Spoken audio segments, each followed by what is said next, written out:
Okay, here's what's lined up today on the show. Sharmila Joshi joins in to share some wealth creation ideas. Mitesh Thakkar and Sameet Chavan here to walk us through the technicals. And it's turned out to be a fairly okay afternoon trading session. In the early morning trade, remember, we were staring at those levels of 74.95 and we managed to inch our way higher above the 75.50 mark. So we're at the day's high, gaining something like 70 points from the low point of the day. And ditto is the case with the Sensex as well, now down by just about 0.2%. The broader end of the market has staged a recovery that's far more convincing for the small cap index, particularly because we're looking to break into the green. It's just about flat as we speak.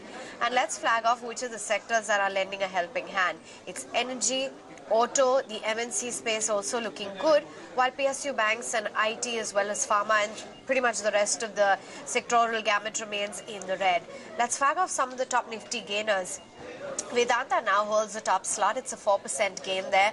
Reliance Industries is at 1,057. It's been pretty robust today. You've got Tata Motors in top gear, Power Grid, NTPC and Axis Bank. From the broader end of the market, the Nifty 500, let's flag off some of the smart movers.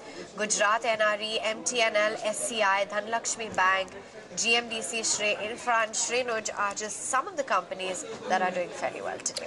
Okay, in good condition right now. A nice recovery coming in for the markets. Mitesh, what is it that you're making of this recovery? Does it seem like it's going to stay put, or do you think by close this is going to get sold into again? See, I think getting past 75, 70 in the Nifty is certainly positive. I think, maybe we've made one panic bottom, but I think I would still want to see some more strength come in. I think we are still below the gap down level of 76.05 yesterday. I think 75.50 historically has been an important level, and I think every time we've been there, till we conclusively start closing below that, I think there's chance of a recovery always factored in. So I think as of now, I think it's a market which can turn either ways. We are oversold, we are still in a negative trend, but I think if we start capturing 76.05, then I think we are clearly looking at some kind of range-bound consolidation. Okay, range-bound consolidation, but what does one do, Mitesh, in terms of individual stocks? Where do you place your bets? I have a sell on Apollo Hospital. I think that's one stock which is giving a big breakdown today. Can be sold with a stop at about 1396 for targets of 1320. And the other one which I believe can have possibly some kind of negative traction is Oil India. That's a sell with a stop at 385 or 385 half. And look at targets close to about 360, 362 on the downside. Get in Sameet Chavan as well, technical analyst, Angel Broking. And Sameet, yes, we're seeing some convincing recovery now, but clearly the bias seems to be on the negative side, or you could say the undertone remains rather negative. What do you do with the Nifty right now, and what are your top calls? Good afternoon, everyone. We have fallen more than 400-450 points in last 5 to 6 trading sessions. Yes, we were extremely oversold. Thus, we are seeing intraday bounce in the broader market. For Nifty, if we look at the daily chart structure, 76.20 to 76.50 would be a major hurdle for Nifty. We believe that in next few days at least Nifty is likely to slide below 7500. We are expecting lower levels of 74.50, 74.20 on the Nifty, and on the higher side 76.50 is a strong resistance. In case if we manages to break this resistance level, we might see further pullback probably towards 77.20, 77.50. But as of now, we are of the opinion that 76.50 should act as a strong resistance. Okay, let's talk about all the movers and shakers then in trade. Megha is waiting by to highlight all the stocks which are looking interesting. Megha, what's first up on your radar? Well, it's Cadila Health that we need to be tracking, Harsha, where there was news coming in today that the company has received establishment inspection report for the Baddi plant from the US FDA. And for a change, it's good news because the company is expecting new approvals for the plant going ahead. And also the analysts believe that, we could see probably close to 15 new approvals coming in from this plant. And overall, keep in mind that this is going to contribute to close to 15 to 20% of the top line for the company. So you've got a good 2% uptick coming through on a Cadila on the back of that. Okay, Cadila Healthcare smart in an otherwise wobbly market. But just before we get in a call on that, just pull up the Nifty futures for you because you can see it now. It has come into the green. So indeed, we have seen a convincing recovery. The afternoon trade looks like it's going to be a better half of the day than the first half where we were struggling. That's the Nifty futures for you. Just about. And 76.04 on last count. It has managed to recover its losses, although, and that needs to be pointed out. Sameet, I just wanted to get in a call. Megha flagged off Cadila Healthcare. Do you like it on the charts?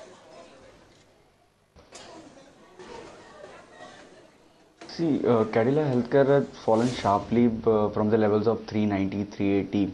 However, 300 is a major support for Cadila Healthcare. Daily chart structure certainly is extremely oversold. Thus, we might have a minor trading bounce, but the overall trend remains bearish. So, those who have already bought it at higher levels, in case a bounce comes around 330, 340, it could be an exit opportunity for Cadila Healthcare. Megha, what's the next stock on your radar? It's Syntex Industries, Aisha. We, of course, had the management as well earlier on in the day with us. So while the quarterly numbers weren't all that bad, we did see top line growing by about 12%. Margins were largely stable. Profits were also up close to 7%. The big knocker really came in the form of the company revising their outlook for 2016, for fiscal year 2016, lower. So on the back of commodity price decline that we've seen, they have cut the guidance to 15% for both top line as well as the bottom line for fiscal year 2016. So that's really led to that sharp 6% drop right now. Okay, that's a newsmaker in trades right now. 94.7 is where Syntex is currently at. Mitesh, a quick call. To me, it still looks bearish. I think, breaking below this consolidation with the negative news suggests that eventually I think there should be more downsides happening over here. I think I would look at targets close to about 85, 86. Okay, there you have it. That's the call coming in. It's still a bearish stance, and no wonder the stock is reeling under pressure. Finally, Megha, let's chat about Dhanlakshmi Bank. And, take a look at Dhanlakshmi and how it's an absolute outperformer compared to what's happening with the rest of the banking pack. And that really can be attributed to the fact that you've got news coming in that the company is going to be looking at raising money in a meeting that will be held on the 29th of January. So while the details are still very shaky, we don't know how much amount they'll be raising, what would be the route that will be taken by the bank, but just the fact that they are looking at raising capital in the bank, that's led to that smart 6.5% uptick. Okay, that's the call coming in on all the movers and shakers. Thanks for that, Megha. Sameet, let's just get in a quick chart check. What are you doing with the likes of Dhanlakshmi Bank, or is there anything else from the banking space that stands out according to you? See, as long as Dhanlakshmi Bank is concerned, we have seen a gradual decline from the levels of 34, 35 over the past few months. 20 is a major support for Dhanlakshmi Bank. We might see a trading bounce toward 25, 26. But I would be a buyer in the stock only beyond 26. That's a major resistance on weekly basis. If the stock manages to move beyond 26 on a weekly closing basis, we might see extension of this bounce towards 30, 32. As of now, we are just seeing as a trading bounce towards 26, 25 half. Okay, let's talk about some of the viewer queries. Let's take them up then. And we've got an email from Sandeep Sharma. He's bought about 3,25,000 shares of Shyam Telecom at an average price of 25 bucks, Mitesh. His time horizon is long term. He wants to know what he should do. See, Shyam Telecom still looks like a stock which is enjoying some kind of an uptrend on the medium to longer term charts. I would suggest that it trails the stop loss about 31 on a weekly closing basis. I don't think that should be broken in the near term. And then 40 is the minimum target, while I think I would be slightly aggressive and I would even look at targets around 45 in the next few months. I'm not sure as to how the chart will pan out then. It's not a stock which has made earlier new highs. It's now breaking out of consolidation. So 40, 45 can be started as a working target, and I would suggest him to take a fresh call once the prices are in those regions. Okay, that's the call coming in. You're making good money, Sandeep, and the uptrend is likely to continue. 40 to 45 is the target price. Let's get in our next viewer query. An email from Vadara Rajan Kasturi, who says that he has 50 shares of Hitachi Homes picked up at a level of 1620 with a long-term time horizon. Does one sell, hold, or accumulate?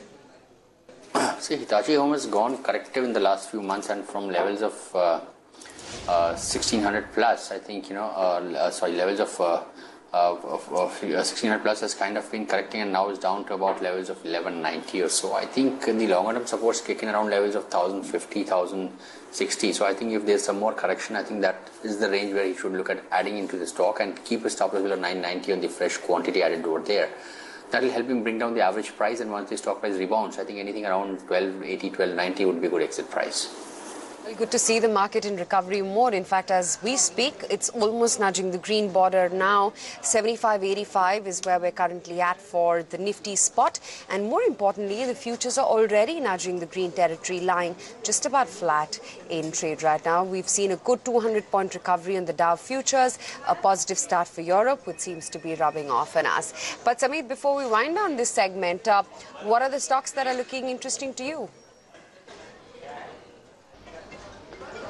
Yes, we have been positive on Power Grid since last couple of days. The stock has spiked up in last half an hour. We have a target of 149. We had given a stop loss of 137.50, but the stock has already moved up. So one can now trail a stop loss around 141 and look for a target of 149. So buy would be on Power Grid, and our second recommendation would be to short DB's Lab for a target of 1020. And stop loss can be placed at 1158. The chart structure certainly looks good, certainly looks negative. This stock has been moving within a small triangular pattern since last 5 months. Today it has given a breakdown from this important support level of 1110, 1120. Thus we expect further fall towards 1020 for DB's Lab. So that could be a shorting opportunity. Okay, thanks very much, Sameet, for sharing with us your top picks and joining in on Riding the Bull. We'll take a quick break, but all of our viewers need to stay back because Sharmila Joshi will be joining in just a bit to share her wealth creation ideas and outlook on the markets.